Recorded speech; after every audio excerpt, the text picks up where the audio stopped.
कुरुक्षेत्र से सांसद नवीन जिंदल इस वक्त हमारे साथ में हैं, जिन्हें आप जानते हैं खास करके युवा चेहरा के तौर पर उनकी एक खास पहचान है। उद्योगपति हैं और युवाओं के लिए प्रेरणा है। 10 सालों के बाद लोकतंत्र के इस मंदिर में वापसी, कैसा लग रहा है आपको? मुझे बहुत अच्छा लग रहा है और आप जैसे ठीक कह रहे हैं कि 10 साल के बाद बहुत कुछ बदला भी है। नई पार्लियामेंट की बिल्डिंग बन गई है, तो मैं उत्सुक हूँ नई पार्लियामेंट की बिल्डिंग को देखने के लिए। मैंने उसको अभी तक देखा नहीं है और अभी बहुत से नए साथी मिलेंगे और पिछले 10 सालों के अंदर जो और अनुभव हुआ, अब तमन्ना है कि उस नए अनुभव के साथ अपने संसदीय क्षेत्र कुरुक्षेत्र में मैं और ज़्यादा काम करके दिखाऊं और संसद के अंदर भी और बढ़ चढ़ करके हिस्सा लूं और किस तरह से हम मिलकर अपने सपनों के भारत का निर्माण कर सकते हैं, उसमें अपना योगदान दूं।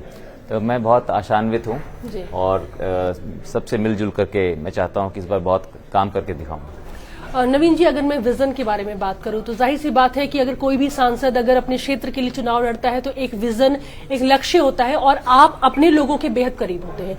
वो कौन से ऐसे 5 मुद्दे थे जो आपको लगा कि जिसकी बदौलत आप जनता को बता पाए कि मैं हूं, मतलब मैं आपकी सेवा सबसे अच्छे तरीके से कर सकता हूं? देखिए, क्योंकि कुरुक्षेत्र का एक ऐतिहासिक जगह है, बहुत नाम है पूरे विश्व के अंदर। यहाँ पर जो है धर्म क्षेत्र कुरुक्षेत्र में महाभारत का युद्ध हुआ, यहीं पर जो है भगवान श्री कृष्ण ने गीता का उपदेश दिया। तो मैं चाहता हूँ कि कुरुक्षेत्र का बहुत विकास होना चाहिए। कुरुक्षेत्र का जब पूरे अंतर्राष्ट्रीय पटल के ऊपर कुरुक्षेत्र जो है पर्यटन की दृष्टि से, उसके ऊपर आध्यात्मिक और धार्मिक पर्यटन की दृष्टि से उसका एक अंतर्राष्ट्रीय पटल के ऊपर नाम आना चाहिए और बहुत उसका विकास होना चाहिए। इसके अलावा कुरुक्षेत्र में बहुत ग्रामीण इलाके भी हैं। पूरे इसके अंदर जो है यमुनानगर डिस्ट्रिक्ट का हिस्सा है रादौर, फिर पूरी कुरुक्षेत्र डिस्ट्रिक्ट है और उसके बाद कैथल डिस्ट्रिक्ट है। तो बहुत से इसके अंदर 900 से अधिक गांव भी हैं। तो हर एक गांव के अंदर अलग अलग प्राथमिकताएं हैं। तो मैं चाहता हूं कि सब जगह सड़कें अच्छी होनी चाहिए। खास करके हमारे जो शिक्षा है, स्कूली शिक्षा के ऊपर मैं बहुत काम करना चाहता हूँ। उसमें बचपन से जो है उनको अंग्रेजी भी सीखने को मिले।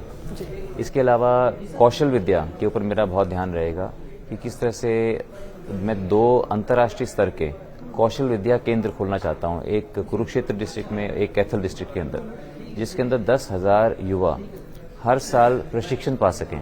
प्रशिक्षण पा करके वो फिर जो है अपने पैरों पर खड़े हो सकते हैं, अच्छी जगह उनको जो है नौकरियां मिल सकती हैं, विदेशों में जा सकते हैं। तो इस तरह बहुत से मेरे मन में ख्याल है और स्पोर्ट्स के ऊपर भी मैं बढ़ावा देना चाहता हूं कि एक अंतर्राष्ट्रीय स्तर का एक स्पोर्ट्स का एक सेंटर हो, जहां पर हम अपने अंतर्राष्ट्रीय एथलीट्स को हम ट्रेन कर सकें। और इसके अलावा हर गाँव के अंदर भी सिर्फ एलीट स्पोर्ट्स पर्सनस के लिए ही नहीं, गाँव के अंदर हर जो है युवा स्पोर्ट्स खेल सके, जिम जा करके अपनी सेहत का ख्याल रख सके। और इसके अलावा मैं चाहता हूँ पूरे क्षेत्र के अंदर एक हेल्थ के ऊपर भी मैं चाहता हूँ कॉन्शियसनेस आए। क्या खाना चाहिए, क्या पीना चाहिए, कब खाना चाहिए, क्योंकि खाने पीने के ऊपर मुझे लगता है कि बहुत अज्ञानता है। हम जो मर्जी आता है, जो सामने आता है वो खा लेते हैं। तो क्या खाना है, क्या नहीं खाना है, और लोग जो है सेहत का अपना ख्याल नहीं रखते। तो जवानी में तो हम कुछ भी खा लेते हैं, लेकिन फिर वो बाद में जाकर के तकलीफ आते हैं। तो इन सब चीज़ों के ऊपर मैं बहुत सी चीज़ों पर काम करना चाहता हूँ। और फिर भारतीय जनता पार्टी का हमारा संकल्प पत्र है, उसके अनुरूप जो है सारी चीज़ के काम हो, लोगों को पूरा उसका लाभ मिले, लोगों का विकास हो। और जो माननीय मोदी जी ने जो एक संकल्प लिया है कि अपने देश को हमें एक विकसित देश बनाना है 2047 तक, हरियाणा एक अग्रणी राज्य है। तो हमारा एक ख्याल है कि हम जो है 2035 तक ही अपने राज्य को, हरियाणा को, हम इसको अग्रणी राज्य बना सकते हैं, एक विकसित राज्य बना सकते हैं। उसके ऊपर हम सबको मिलकर काम करना है। नवीन जी, अभी 2024 के इलेक्शन हुए और आप जीत करके संसद पहुंच चुके हैं, लेकिन अगर मैं बात करूं तो कुरुक्षेत्र की जो जनता है उनके लिए कब आपने संकल्प ले लिया था कि नहीं, मुझे कुछ करना है, चाहे उसके लिए मुझे चुनाव ही क्यों ना लड़ना पड़े, इनके लिए मुझे अगर कुछ करना है और संसद पहुंचकर करना है, ये संकल्प कब लिया था? देखिए, वो रिश्ता तो मेरा 30 साल पुराना है, क्योंकि 94 से जो है मेरे पिताजी वहाँ पर जा रहे थे।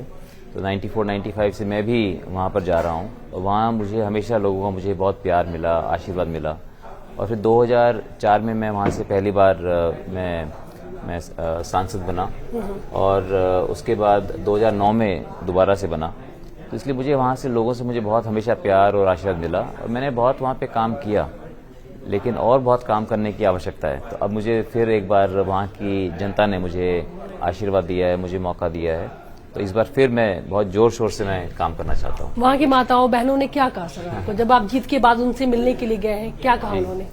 तो सभी बहुत आशान्वित हैं और सभी चाहती हैं कि शिक्षा का स्तर अच्छा हो, उनके बच्चों को रोजगार मिले, बच्चों का भविष्य उज्जवल होना चाहिए, तो उसी के ऊपर हम काम करेंगे। सर अंत में हमने बहुत सारी तस्वीरें देखी, खास करके आपकी माता जी हैं, आप खुद अपनी जो पत्नी है उनका साथ हमेशा चाहते हैं और वो आपकी तस्वीरों के माध्यम से दिखता है।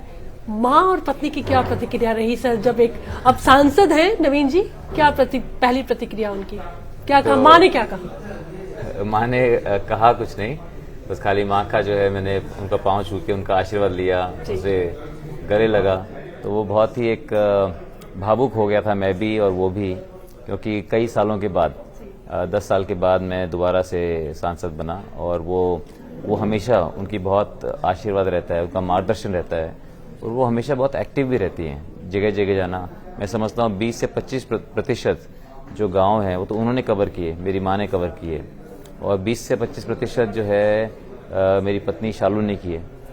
तो मैं तो 50%, क्योंकि समय कम होता है, 900 जैसे मैंने कहा गाँव है, शहरों के अंदर अलग अलग वार्ड होते हैं, सब जगह जाना संभव नहीं होता, तो मैंने तो आधा एरिया ही मैंने कवर किया, बाकी आधा जो है सब मेरे बाकी परिवार के जनों ने किया, भारतीय जनता पार्टी के सभी नेताओं ने, कार्यकर्ताओं ने, सबने किया।